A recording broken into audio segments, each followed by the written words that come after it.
কেমন আছো বন্ধুরা? অ্যানিমেশন সিনেমার জগতে আইসিস সিনেমার যে সিরিজটা রয়েছে সেটা সবচেয়ে ফানি একটা সিনেমার সিরিজ। তো আজকে আমি আইসিস সিনেমার প্রথম পর্ব নিয়ে হাজির হলাম। চলুন আপনাদেরকে খানিকটা হাসানো যাক। গল্পের শুরুতে আমরা একটা ছোট্ট প্রাণী কাঠবিড়ালিকে দেখতে পাই, যে কিনা একটা ছোট্ট ফলকে রক্ষা করতে যাচ্ছিল। বারবার চেষ্টা করছিল যেন সেই একরন ফলটা সে নিজের কাছে লুকিয়ে রাখতে পারে ভবিষ্যতের জন্য, কিন্তু কিছুতেই সে সেটা রক্ষা করতেই পারছিল না। আর এই কারণে সেই একরন ফলটাকে জোরে চেপে ধরে বসে, যার ফলে মাটির নিচে বিশাল ফাটল দেখা দেয় এবং পুরো পর্বত দুলে ওঠে। তখন এই ছোট্ট কাঠবিড়ালি প্রাণপণে সেখান থেকে পালাতে থাকে, আর হঠাৎই দুটো বিশাল পাহাড় তার দিকে এগিয়ে আসে। আর তখন সে নিজের এক হাতিয়ার বের করে একটা জায়গাতে ঢুকে পড়ে আর গড়িয়ে নিচে পড়ে যায়। সেই জায়গাতে অনেক প্রাণী ছিল যারা ওই এলাকা ছেড়ে অন্য কোথাও চলে যাচ্ছিল, কারণ এখানে প্রতি বছরই বরফ পড়ে, যার মানে প্রচণ্ড শীত নেমে আসে। আর সেই ঠান্ডা থেকে বাঁচার জন্য সকল প্রাণী অন্যদিকে রওনা দেয়। এরপর আমরা একটা চরিত্রকে দেখতে পাই, নাম হলো ম্যানি। আসলে সে একটা হাতি, কিন্তু হাতিদের পূর্বপুরুষ আর কি, ম্যামথ যাকে বলা হয়। কিন্তু ম্যানি অন্য পশুদের সঙ্গে একদমই যেতে চায় না, সে বরং একা একা নিজের পথ বেছে নেয়। এরপর আমরা দেখতে পাই আরেকটি চরিত্র, যার নাম হলো স্লথ। আপনারা তো সবাই জানেন স্লথ কতটা অলস হয়, কিন্তু এখানে যে স্লথ ছিল সে ছিল ভীষণ উত্তেজিত আর স্পিডে সব কাজও করতে পারত। তার নাম ছিল সিড। এইটাই হলো এই সিনেমার প্রধান চরিত্র। তো হঠাৎ করেই সে বুঝতে পারে যে সকল প্রাণীরা তাকে ছেড়ে চলে গেছে, আর এখন সামনে এগোনোর পথে ভুলবশত সে দুটো বিশাল গন্ডারের সাথে ঝামেলায় জড়িয়ে পড়ে, কারণ সে আসলে খিদের জ্বালায় গন্ডারদের খাবার খেয়ে ফেলেছিল। আর সেই কারণে গন্ডারের একজন তাকে পায়ের নিচে চেপে ফেলে। যখন তারা প্রায় সিডকে মেরে ফেলেছিল, তখনই ম্যানি সেখানে এসে হাজির হয়। সিড ম্যানির কাছে সাহায্য চায় আর বলে, দয়া করে আমাকে বাঁচাও, না হলে এরা আমাকে মেরে ফেলবে। তারপর ম্যানি এগিয়ে আসে এবং সে সিডকে সাহায্য করে। সে গন্ডারদের সাথে লড়াই করতে থাকে, কিন্তু লড়াই করতে গিয়েই ম্যানি নিজের ব্যালেন্স হারিয়ে ফেলে। আর তখনই সিড আর ম্যানি দুজনেই একটা পাহাড় থেকে নিচে পড়ে যায়। এরপর গন্ডার দুটো সিডকে হুমকি দিয়ে বলে, তুই একবার উপরে এসে দেখ, তারপর বুঝবি আসল মজা। এই কথা শুনে সিড ভয় পেয়ে ম্যানির গায়ে লেগে যায় আর বলে, প্লিজ আমাকে তোমার সঙ্গে নিয়ে চলো, আমি সবসময় তোমার খেয়াল রাখবো। কিন্তু ম্যানি একেবারেই খুশি নয় তার এই নতুন বন্ধুকে নিয়ে, কারণ সিড যতটা চঞ্চল তা আমরা পুরো মুভিতেই দেখতে পাবো যে সে সবাইকে কতটা বিরক্ত করে। তো এদিকে এই জায়গাতে শুধু পশুরা নয়, মানুষেরাও বসবাস করত। তারা একটা ছোট্ট গ্রাম বানিয়ে সেখানেই থাকত। সেখানে অনেকগুলো বাঘও ছিল, যাদের মধ্যে একজনের নাম ছিল কিয়া, আরেকজনের নাম ছিল সুট। এই গ্রুপের লিডার ছিল কিয়া, আর সে বলছিল এই মানুষগুলো আমাদের অনেক বাঘকে মেরে ফেলেছে, ওরা আমাদের বাঁচতে দেবে না, বাঁচতে হলে ওদের ছোট ছোট বাচ্চাদেরকে আমাদের নাস্তা করে খেয়ে ফেলতে হবে। সে আরও বলে যে তাড়াতাড়ি গিয়ে ওই বাচ্চাটাকে ধরে আনো, আমরা সবাই সকালের নাস্তায় এই বাচ্চাটাকে খাবার জন্য অপেক্ষা করব। অন্যদিকে ম্যানি বুঝতে পারছিল যে আবহাওয়া খুবই খারাপ, তাই সে রাত কাটানোর জন্য একটা ভালো আশ্রয়ের ব্যবস্থা করে নেয়। কিন্তু সেই সিড ছিল পুরো একটা গাধা। সে ভাবে যে সে আগুন জ্বালাতে পারবে, কিন্তু বৃষ্টি শুরু হয়ে যাচ্ছিল, কিন্তু তার আগুন কিছুতেই জ্বলছিল না, কারণ সে বৃষ্টির মধ্যেই আগুন জ্বালানোর জন্য বারবার চেষ্টা করছে। ফলে সে বাইরে দাঁড়িয়ে বৃষ্টিতে ভিজতে থাকে, আর পুরো রাত ধরে শিলা বৃষ্টিও পড়ে। সে ঠান্ডায় কাঁপতে কাঁপতে রাত বাইরে কাটিয়ে দেয়। এদিকে গভীর রাতে অন্ধকারে সকল বাঘেরা মিলে হঠাৎ করে মানুষের ক্যাম্পে হামলা চালিয়ে দেয়। সেখানে থাকা একটা কুকুর এবং একজন মানুষের জন্য সকল মানুষ জেগে ওঠে এবং নিজেদের রক্ষা করার চেষ্টা করে। তখন একজন বাঘ ক্যাম্পের ভেতরে ঢুকে পড়ে, যেখানে ছিল সেই ছোট্ট বাচ্চাটা। তার মা সেই বাচ্চাটাকে নিজের সঙ্গে নিয়ে বাঁচানোর চেষ্টা করে। সেই বাচ্চাটাকে নিয়ে অনেক দূরে পালিয়ে যায়। ঠিক তখনই ডিয়াগো নামের একটা বাঘ সেই মেয়েটার পেছনে দৌড়াতে শুরু করে, আর কোনো উপায় না পেয়ে সেই মেয়েটা নদীর পানিতে নেমে পড়ে। অন্যদিকে ম্যানি আর সেল কথা বলতে বলতে হাঁটাহাঁটি করছিল যে কিভাবে তাদের বন্ধুরা তাদেরকে ফেলে চলে গেছে। তো হঠাৎ করে এখানে ম্যানির সাথে আবার সেই মাইটার দেখা হয়ে যায়, যে নিজের প্রাণ বাঁচানোর পাশাপাশি নিজের বাচ্চাটাকে উপরের দিকে পাহাড়ে ঠেলে দিয়েছে। সেই বাচ্চাটা ঠিক তখন নিজেই পড়ে যাচ্ছিল। সময় মতো ম্যানি তাকে ধরে ফেলে এবং নিজের কোলে তুলে নেয়। এরপর যখন তারা ওই বাচ্চাটার মাকে দেখে, তখন দেখা যায় সে তো পানির স্রোতে অনেক দূরে ভেসে গেছে। ম্যানি প্রথমে এই বাচ্চাটার দায়িত্ব নিতে চায় না, সে বলে আমি এটা রাখতে চাই না। তখন সিড বলে, তুমি যদি বাচ্চাটাকে এখন নাই নিতে চাও তাহলে ঠিক আছে, কিন্তু আমি এই বাচ্চাটাকে বাঁচাবো।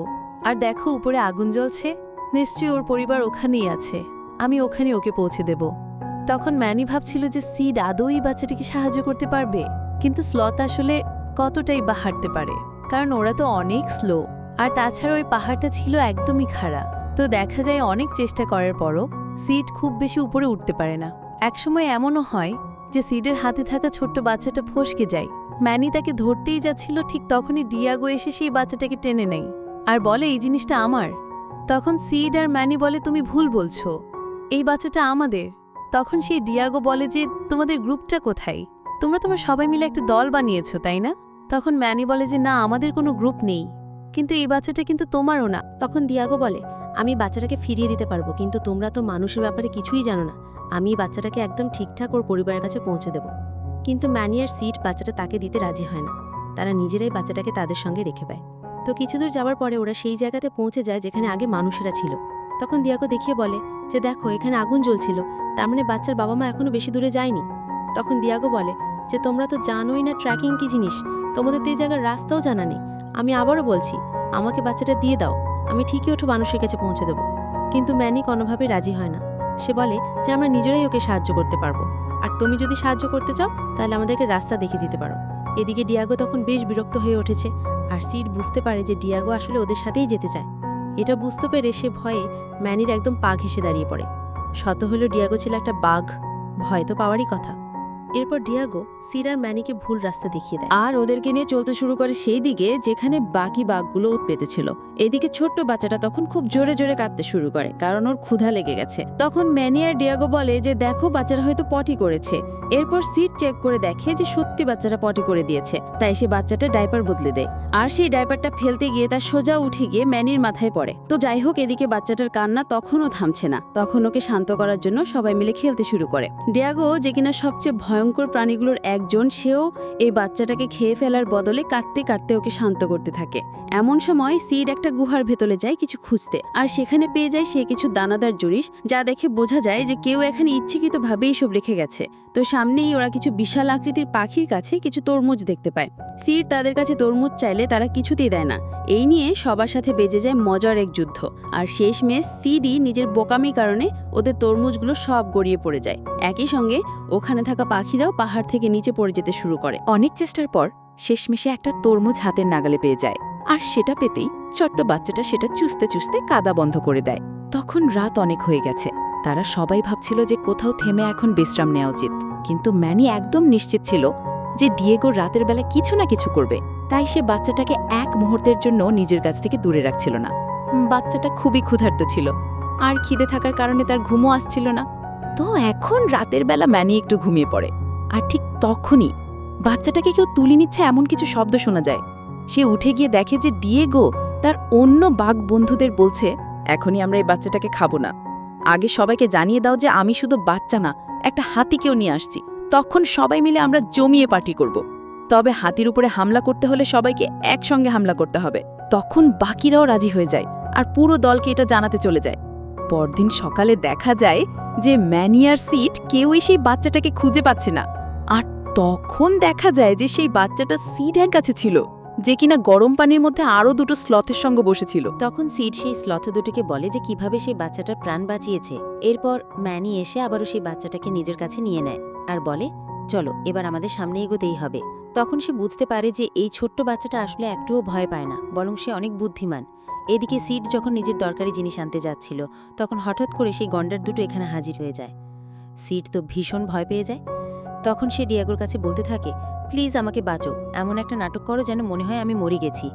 কিন্তু ডিয়াগো তখন কোনো সাহায্য তাকে করেই না, বরং সিডের কান্না আরও জোরে শোনা যেতে থাকে। তখন সেই গন্ডারেরা সিডকে ধরার জন্য তার কাছে চলে যায়। ম্যানি আবারও সিডকে ঝুলিয়ে রেখেছিল। সিড এমনভাবে ছিল যে গন্ডারেরা আবার ধরে নিয়েছে যে সিড মারা গেছে, তাই ওরা সিডকে ফেলে সেখান থেকে চলে যায়। আর এরপর সবাই সামনে রওনা দেয়। আর পথিমধ্যে তারা এমন একটা জায়গাতে পৌঁছায় যেখানে একটা বিশাল বরফের গুহা ছিল। সেই গুহার ভেতরে সবাই খেলাধুলা করতে থাকে, আর ওটা দেখে বাচ্চাটা বরফের মধ্যে স্লিপ করে খেলতে থাকে। এরপর ওরা বাচ্চাটার মতো করে খেলা শুরু করে দেয়। তখন ম্যানি এক পথচারী প্রাণীর কাছে গিয়ে জিজ্ঞাসা করে, তুমি কি জানো এখানে কোনো মানুষ এসেছিল কিনা? তখন সেই প্রাণী বাঘের গ্রুপের কথা বলার চেষ্টা করে যে এরা এখান থেকে বের হয়ে গিয়েছিল। ডিয়াগো বুঝে যায় যে যদি ম্যানি জানতে পারে যে সে ওদের জন্য আলাদা একটা ফাঁদ তৈরি করেছে, তাহলে বড় বিপদে পড়বে।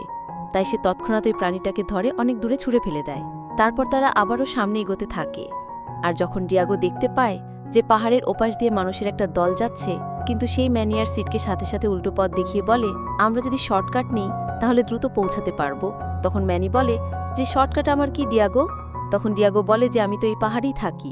শর্টকাট মানে হলো আমরা কম সময়ে আমাদের জায়গাতে পৌঁছে যাব, আর যদি এখন না যাই তাহলে মানুষেরা অনেক সামনে এগিয়ে যাবে, আর তখন ওদেরকে খুঁজে পাওয়া কঠিন হয়ে যাবে। তাই সবাই মিলে শর্টকাট নিতে রাজি হয়ে যায়। ঠিক তখনই সেই ছোট্ট বাচ্চাটা একা একাই সামনে এগিয়ে যায় আর সোজা একটা বরফের স্লাইডে উঠে পড়ে। স্লাইডে উঠতেই সে নিচে পড়ে যেতে শুরু করে, আর তখন ডিয়াগো আর ম্যানিওকে ধরতে স্লাইড দিয়ে নিচে নামতে শুরু করে। তাদের স্লাইড একটার পর একটা বাড়তে থাকে। এরপর ছোট্ট বাচ্চাটা স্লাইড পার হয়ে বেরিয়ে আসে, আর তখনও তারা সবাই বরফের ওপরে ঘুরে ঘুরে চলছিল। বরফ ভেঙে পড়ার পরে তারা সোজা গিয়ে পড়ে একটা গুহার ভেতরে। এখানে তারা এমন কিছু জিনিস দেখে যেগুলোতে অনেক পুরনো ছবি আঁকা ছিল। তখন ম্যানি তার পরিবারকে দেখতে পায়। যখন সিড ম্যানিকে দেখিয়ে বলে যে দেখো তোমার মতোই আমারও একটা পরিবার আছে, তখন সে নিজের পরিবারের কথা মনে করে আর বুঝতে পারে যে তার বাবা মাকে মানুষগুলো মেরে ফেলেছিল। সেই কারণে সে কখনো মানুষদেরকে পছন্দ করত না। ছোট্ট বাচ্চাটা তখন ম্যানির সঙ্গে এমনভাবে মিশে যায় যেন ওকে একদম আপন করে নিয়েছে। অন্যদিকে মানুষেরা এখনও ওই বাচ্চাটাকে খুঁজে বেড়াচ্ছে। তবে দলের কিছু সদস্য বলে চলো আমরা এবার এগিয়ে যাই, হয়তো আর কখনো ওই বাচ্চাটাকে খুঁজে পাওয়া যাবে না। তখন সবাই সামনে এগোতে শুরু করে, কিন্তু ঠিক তখনই সিডের পায়ে গরম কিছু একটা অনুভূত হয়। ডিয়াগো আর ম্যানিকে সেই ব্যাপারটা জানায়। তখন তারা দেখে যে ওটা একটা অগ্নিগিরি।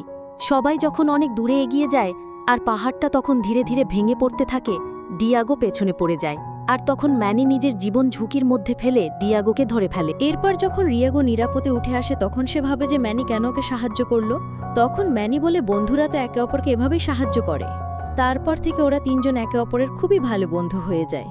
অন্যদিকে সকল বাঘেরা ডিয়াগোর জন্য অপেক্ষা করছিল, যে কিনা সিড আর সেই হাতিটাকে নিয়ে আসবে বলে কথা দিয়েছিল। সবাই মিলে তখন ম্যানের উপরে আক্রমণ চালানোর প্রস্তুতি নেয়। তখন রাতে ছিল প্রচণ্ড ঠান্ডা, আর আশ্রয়ের জায়গাটাও ভেঙে পড়েছিল। তখন তারা ভাবে যে ছোট্ট বাচ্চাটা যদি বেশি ঠান্ডাতে থাকে তাহলে অসুস্থ হয়ে যাবে। সেই সময় সিড বলে যে কেউ আমাকে কখনো মনে রাখে না, তাই আমি নিজেই নিজের ছবি আঁকিয়ে রাখব। সে একটা দেয়ালে নিজের ড্রয়িং আঁকতে থাকে, আর তারপর সেই ছবি আরও ভালোভাবে আঁকার জন্য যখন সিড একটা পাথরের মতো দেখতে ভূতের মতো কিছুটা জোরে আঘাত করে, সাথে সাথে সেখানে আগুন ধরে যায়। এরপর সিড নিজেকে পৃথিবীর সবচেয়ে বুদ্ধিমান মনে করতে শুরু করে।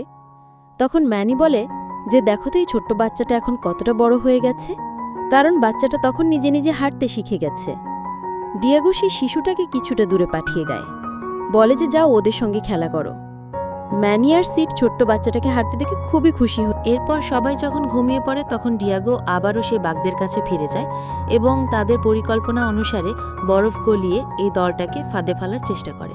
কিন্তু তখন তার মনে হয় যে তার হয়তো ম্যানি আর সিডকে এইভাবে প্রতারণা করা উচিত নয়। তাই সে ফিরে এসে ম্যানিকে বলে যে আমরা প্রায় পৌঁছে গেছি, আমাকে মাফ করে দিও, আমি তোমাকে ধোঁকা দিয়েছি। ম্যানি তখন রাগে ফোঁচতে থাকে। সে ডিয়াগোকে গলা চেপে ধরে তোলে আর বলে তুই এটা কিভাবে করতে পারলি। তখন ডিয়াগো দুজনের কাছে ক্ষমা চায় আর বলে আর সামনে যেও না, তাহলে ওরা তোমাদেরকে আক্রমণ করে বসবে। ম্যানি বলে যে তুই তো আমাদের অবস্থান ফাঁস করেছিস, কিন্তু ডিয়াগো প্রতিশ্রুতি দেয় যে আমি তোমাদেরকে রক্ষা করব যেভাবেই হোক। এরপর ডিয়াগো ম্যানি আর সিডকে একটা পরিকল্পনা জানায়, যেখানে সিড শিশুটাকে নিয়ে সামনে এগিয়ে যায়, আর ঠিক তখনই বাকি সকল বাঘেরা মিলে সিডের উপরে আক্রমণ চালায়। এরপর ঠিক পেছন থেকে ডিয়াগো আর ম্যানি এসে পড়ে, তারা একসাথে লড়াই করে বাকি সব বাঘদেরকে হারিয়ে দেয়। তবে তখনও একটা মহিলা বাঘ বেঁচে ছিল, যে কিনা পেছন থেকে ধাওয়া করতে আসে। আর যখন বুঝতে পারে যে বাচ্চাটা অন্যদিকে আছে, তখন সে ডিয়াগোকে একটা জায়গাতে ফাঁসিয়ে আর বলে তুই আমাদের সাথে বিশ্বাসঘাতকতা করেছিস, এটা কিভাবে করতে পারলি? তখন ডিয়াগো বলে যে আমাকে মাফ করে দাও, কিন্তু অন্তত ওদের সবাইকে ছেড়ে দাও। যদি ওদের কারোর উপরে রাগ থাকে তাহলে আমাকে মেরে ফেলো। তখন ম্যানি আসে ডিয়াগোকে বাঁচানোর জন্য, কিন্তু এইসব কিছুর মধ্যে ডিয়াগো খুবই আহত হয়ে পড়ে। তখন সে ম্যানিকে বলে আমাকে ছেড়ে দাও, তুমি বাচ্চাটাকে নিয়ে পালিয়ে যাও, আমি ঠিক হয়ে যাব। যদি এখন তোমরা না চাও তাহলে হয়তো কখনই যেতে পারবে না। ম্যানি খুবই কষ্টে ডিয়াগোকে ফেলে রেখে সামনে এগোয়। এরপর আমরা দেখি যে সেই বাচ্চাটার বাবা বুঝতে পারে যে কেউ হয়তো তাদের পেছনে আসছে, কিন্তু তারা কিছুই দেখতে পায় না। তাই বাচ্চাটার বাবা তার ছেলের একটা ছোট্ট লকেট মাটিতে রেখে দেয়। কিন্তু এবার যখন সে পেছনে ফিরে তাকায় তখন ম্যানিকে দেখে ফেলে। তখন মানুষেরা মনে করে যে এই হাতিটা হয়তো তাদের উপরে আক্রমণ করতে আসছে। তখনই আরো কিছু মানুষ সেখানে চলে আসে, কিন্তু ঠিক তখনই ম্যানি ছোট্ট বাচ্চাটাকে আস্তে করে নিচে নামিয়ে দেয়। সবাই আক্রমণ করতে যাচ্ছিল, কিন্তু বাচ্চাটাকে দেখে সবাই থেমে যায়। ছোট্ট বাচ্চাটা নিজের ছোট ছোট পায়ে হেঁটে সামনে এগিয়ে যায় আর সরাসরি নিজের বাবার গলায় ঝাঁপিয়ে পড়ে। যাবার আগে আরেকটা বার বাচ্চাটা ফিরে আসে ম্যানি আর সিডকে জড়িয়ে ধরার জন্য। তখন ম্যানি বলে যে আমরা কিন্তু আমাদের এই ছোট্ট দুষ্ট বন্ধুকে কোনোদিন ভুলে যাব না। সিরু বলে তুমিও আমাদের ভুলে যেও না। যাবার আগে তারা ছোট্ট বাচ্চার ব্যাগের ভেতরে কিছু জিনিস দিয়ে দেয়। তারপর সবাই খুব জোরে জোরে কেঁদে ফেলে, কারণ বাচ্চাটা আর তাদেরকে ছেড়ে যেতে চাইছিল না। কিন্তু অবশেষে বাচ্চাটাকে তার পরিবারের কাছে ফিরিয়ে দিয়ে ওদের দায়িত্ব এখানেই শেষ হয়। তারপর দেখা যায় যে মুভির শেষ দৃশ্যে সেই বরফে ঢাকা জায়গাটা যেটা পুরোপুরি জমে দিয়েছিল, আর সেই সঙ্গে দেখা যায় যে সেই বরফে আটকে থাকা সেই বিখ্যাত কাঠবিড়ালিটা আস্তে আস্তে সূর্যের আলোতে গলে যাচ্ছে। কিন্তু ঠিক তখনই পানির প্রবল স্রোতের কারণে কাঠবিড়ালিটা আরও পানির ভেতরে ফেলে যায়। অবশেষে সে একটা নারকেল খুঁজে পায়, আর এবারও সে ওই নারকেলটাকে বাঁচানোর চেষ্টা করতে গিয়ে আবারও একটা বিশাল বিপদ ডেকে আনে, কারণ সে নারকেলটাকে বাঁচাতে গিয়ে বরফ ভেঙে পড়ে। এভাবেই পুরো গল্পটা শেষ হয়ে যায়। তো কেমন লাগলো অবশ্যই জানাবেন। বাকি পর্বগুলো দেখতে চাইলে অবশ্যই কমেন্ট করবেন। তো আজকের মতো আমি বিদায় নিচ্ছি। সবাই ভালো থাকবেন, সুস্থ থাকবেন।